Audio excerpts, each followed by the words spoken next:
La maladie de Huntington présente plusieurs symptômes physiques ou moteurs, donc touchant les mouvements.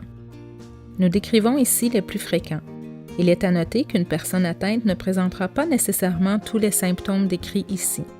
De plus, la sévérité et l'ordre d'apparition varient d'une personne à l'autre. La chorée. Il s'agit de mouvements involontaires, irréguliers et au hasard.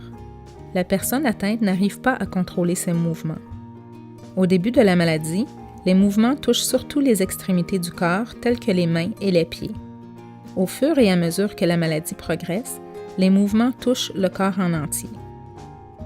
La chorée peut causer des blessures à cause des chutes et des difficultés à dormir peuvent aussi survenir.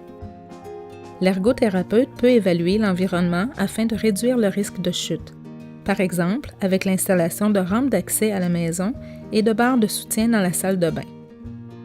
Les mouvements augmentent avec le stress et l'anxiété. La fatigue peut aussi y contribuer.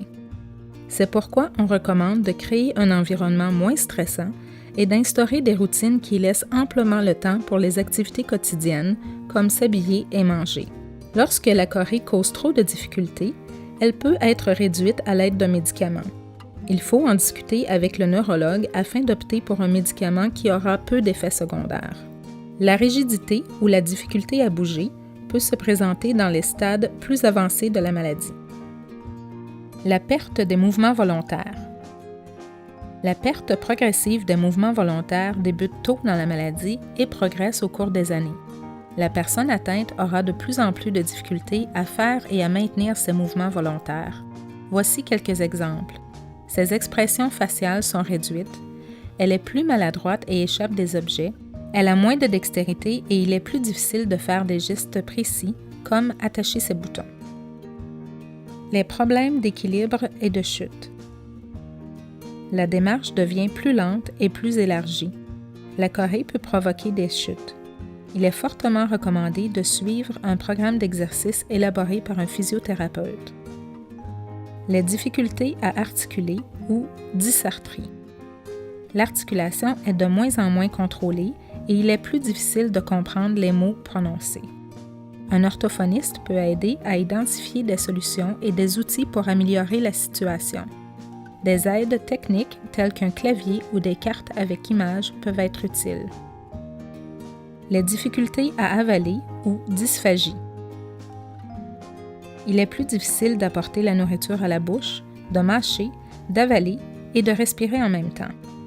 La personne atteinte peut prendre trop de nourriture, ne pas bien mâcher et s'étouffer, et ce, même avec les liquides. L'orthophoniste et la nutritionniste peuvent aider à trouver des méthodes pour s'adapter à ce problème. Pour réduire le risque d'étouffement, on suggère de manger lentement, d'éviter les distractions et de modifier la texture des aliments, par exemple en coupant en petits morceaux, en ajoutant de la sauce ou en épaississant les liquides. L'incontinence. Les difficultés à se déplacer et les muscles qui travaillent moins bien contribueront à l'incontinence. De plus, la personne atteinte ne reconnaît pas toujours le besoin d'aller à la toilette.